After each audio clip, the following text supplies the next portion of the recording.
नमस्कार मित्रों।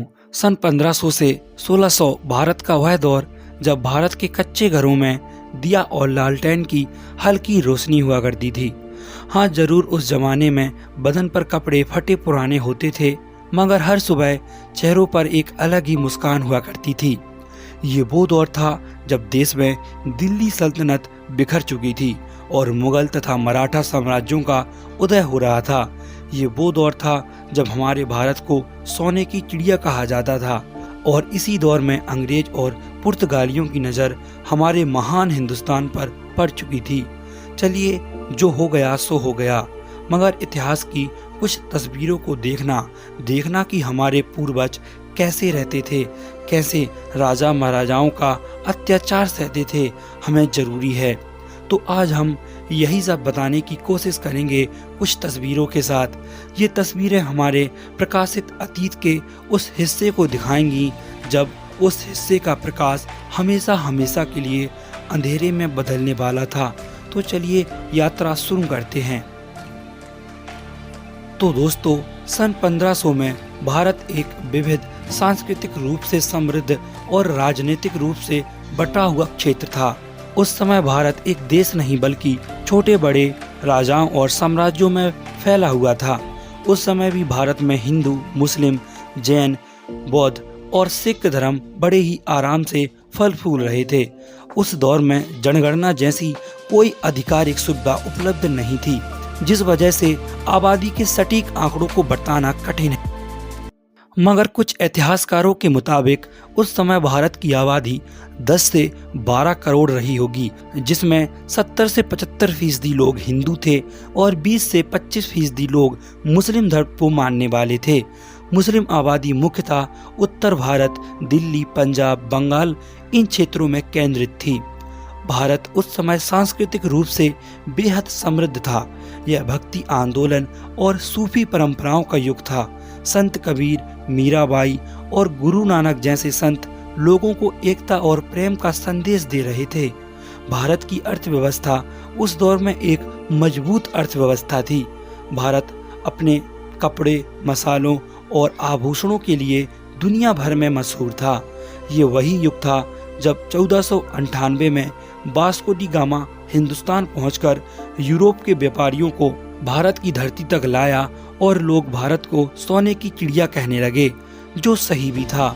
सन 1500 का भारत एक बदलते युग की ओर बढ़ रहा था, जहां पुरानी सल्तनतें ढह रही थीं और नई शक्तियां उभर रही थीं। यह समय था संघर्ष का, समृद्धि का और अंग्रेजों के आगमन का। कैसे अंग्रेजों ने उस भारत को बर्बाद किया जहां शहर नहीं बल्कि गांव असली भारत थे, जहां मिट्टी में जीवन था, बैलों की चाल में रफ्तार थी और लोगों के दिलों में एकता थी। तो एक नज़र भारत के उस सुनहरे ग्रामीण जीवन पर भी डाल लेते हैं। आज से 500 साल पहले गांव मिट्टी और लकड़ी के बने घरों से भरे होते थे। हर घर के आगे एक छोटा आंगन, एक चूल्हा और एक तुलसी का पौधा जरूर होता था। गांव में कुएं और तालाब आम थे। वहीं पानी भरते, नहाते और बातों का आदान प्रदान करते। चौपालें सामाजिक जीवन का केंद्र होती थीं, जहां दिन भर की खबरें, कहानियां और फैसले हमारे बड़े बुजुर्ग करते। खेती को ग्रामीण भारत की रीढ़ कहा जाता था। किसान सुबह सूरज उगने से पहले खेतों की ओर निकल जाते। हाथ में हल और बैलों की जोड़ी हमेशा चलती। धान, गेहूं, ज्वार, बाजरा, कपास और कहीं कहीं गन्ना की खेती किसान किया करते। बारिश पर पूरी तरह खेती निर्भर थी। ना तो हरित क्रांति थी, ना ही सिंचाई के बड़े बड़े साधन। फिर भी हमारी खेती पश्चिम की सभ्यता से उस युग में बहुत उन्नत थी। हमारे गांव लगभग आत्मनिर्भर इकाइयां थे। हर गांव में कुम्हार होता जो मिट्टी से घड़े दीपक और बर्तन बनाता। बढ़ई, लोहार, जुलाही, मोची सभी अपने हुनर से गांव को चलाते थे। इच्छाएं कम थीं, सादा जीवन मगर संतोष से भरा हुआ था। गांव का जीवन धर्म और परंपराओं से जुड़ा था। हर गांव में कम से कम एक मंदिर जरूर होता था। त्योहारों पर पूरा गांव मानो एक परिवार बन जाता। भारत की होली, दिवाली, मकर संक्रांति और लोक मेलों को उस समय पूरे दुनिया भर से लोग देखने के लिए आते थे। औद्योगिकीकरण के आने से पहले भारत दुनिया का एक परिपक्व और उन्नत सभ्यता वाला देश था, जहां शिक्षा देश में गुरुकुल और पाठशालाओं के माध्यम से होती थी। पढ़ाई ताड़पत्रों पर होती थी और गुरु को दक्षिणा के रूप में धन नहीं बल्कि सेवा भाव दिया जाता था। उस दौर के वेद पंडित और ज्योतिषी समाज में सम्मानित माने जाते थे। उन्हें आज की तरह हीन भावना से नहीं देखा जाता था। हाँ, माना ये सब लोग सादा जीवन में खुश थे, जीवन अच्छे से चल रहा था, लेकिन लोगों के लिए कुछ चुनौतियां भी थीं। हर चीज सुंदर नहीं थी। सूखा पड़ता तो फसलें सूख जाती, कोई बीमारी फैलती तो इलाज मुश्किल होता और कभी कभी बाहर से लूटपाट या राजा की क्रूरता की वसूली से लोग टूट जाते। कहीं जाना होता तो हफ्तों और महीनों का समय लगता। ज्यादातर लोगों का जीवन 100 से 200 किलोमीटर के भीतर ही समाप्त हो जाता। वो पूरी उम्र बस इतनी ही यात्रा कर पाते। 500 साल पहले का भारत शहरों में नहीं, गांव में बसता था। गांव केवल जीवन जीने की जगह नहीं थे, वे संस्कारों की पाठशाला, कला के केंद्र और आत्मनिर्भरता की मिसाल थे। आज भी जब हम गांव की मिट्टी में कदम रखते हैं तो एक अतीत की खुशबू महसूस होती है, क्योंकि भारत की आत्मा तब भी गांव में थी और आज भी वहीं है।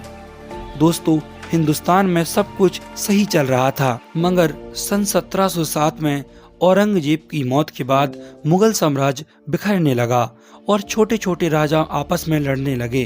भारत में व्यापार कर रही अंग्रेजी कंपनी ईस्ट इंडिया कंपनी ने इसी बात का फायदा उठाकर राजाओं को लड़वाकर सत्ता के करीब पहुंचने का षड्यंत्र रचा। 23 जून 1757 की वो तारीख थी जब अंग्रेजों ने बंगाल के नवाब सिराज दुद्दौला के सेनापति मीर जफर को रिश्वत देकर धोखा दिलवाया और पहली बार एक भारतीय राज्य पर अंग्रेजों का पूर्ण शासन हुआ। इसी युद्ध को इतिहास में पालसी का युद्ध कहा जाता है। इसके बाद अंग्रेजों ने एक एक कर भारत के कई हिस्सों पर कब्जा किया। मराठों से लड़े, सिखों से लड़े और टीपू सुल्तान को भी हराया। फूट डालो और राज करो उनकी सबसे बड़ी नीति थी। जो राजा साथ न दे उन्हें युद्ध या छलावा करके अंग्रेज हरा दिया करते थे।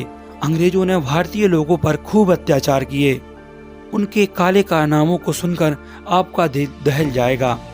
कृषि का शोषण, अंग्रेजों ने जमींदारी प्रथा लागू की, जिसमें किसानों को भारी कर देना होता था, फिर चाहे उनकी फसल हो या ना हो। राजाओं का विस्थापन, डॉक्ट्रिन ऑफ लैप्स जैसी नीतियों के जरिए भारतीय राजाओं की रियासतें छीन ली गईं। जातीय भेदभाव, अंग्रेज हमेशा से भारतीय लोगों को अपने से नीचा समझते थे। रेलों में उनके लिए अलग से डिब्बे, भारतीयों के लिए अलग से डिब्बे होते थे। भारत में जातिवाद भेदभाव फैलाने में सबसे बड़ा हाथ अंग्रेजों का ही था। असमान कानून, अंग्रेज और भारतीयों के लिए अलग अलग कानून होते थे। यहाँ तक कि अंग्रेजों को भारतीयों की हत्या करने पर भी सजा नहीं दी जाती थी, जिसमें जलियांवाला बाग हत्याकांड अंग्रेजों द्वारा की गई सबसे क्रूर वारदात थी, जिसमें सन 1919 को सैकड़ों लोग मारे गए थे। साथ ही भारत के लोगों को विदेशों में कम कीमत पर गुलामी करने के लिए भेजा जाता था, जहां उन्हें बहुत मुसीबतों का सामना करना पड़ता था। अंग्रेजों का शासन भारतीयों के लिए अत्याचार, शोषण और अन्याय का काल था। इन अत्याचारों के खिलाफ भारतीयों ने संघर्ष किया, आंदोलन चलाए और आखिरकार उन्हें स्वतंत्रता मिल गई। तो दोस्तों, हमने जाना कि आज से 500 साल पहले का ग्रामीण जीवन कैसा था, लेकिन 500 साल पहले भारत के महानगर बहुत ही ज्यादा उन्नत थे, जीवंत और सांस्कृतिक रूप से समृद्ध थे। वे व्यापार, शिल्प, कला, धर्म और शासन के केंद्र थे। विदेशी यात्री भी इन शहरों की खूबसूरती, समृद्धि और संस्कृति से प्रभावित थे। इन शहरों में हर सुविधा मौजूद थी जो उस समय पश्चिमी और यूरोपीय देशों में नहीं थी। दिल्ली, आगरा, लाहौर, विजयनगर, अहमदाबाद, अजमेर और बनारस जैसे शहर उस समय भारत के बड़े बड़े महानगर थे। इन महानगरों की समृद्धि ने पूरी दुनिया के होश उड़ा दिए थे। ये महानगर भव्य मंदिर, मस्जिद और महलों से सजे होते थे। संगीत, नृत्य, नाटक और चित्रकला भारत की पहचान थे। गणित, खगोल शास्त्र, आयुर्वेद, दर्शन, व्याकरण, इन विषयों में भारत पूरे विश्व में आगे था और यही समृद्धि, चमक धमक भारत के लिए अभिशाप साबित हुई। इसी उन्नति को देखकर यूरोप के लोग भारत से आकर्षित हुए और भारत पर अपनी बुरी नजर डालकर हमेशा के लिए भारत को एक गहरा जख्म दे गए, जिसे भरने में भारत आज भी लगा हुआ है। दोस्तों, वीडियो को यहाँ तक देखने के लिए धन्यवाद और ऐसी ही वीडियोस के लिए जुड़े रहिए हमारे साथ। अगली मुलाकात होगी अगली वीडियो में।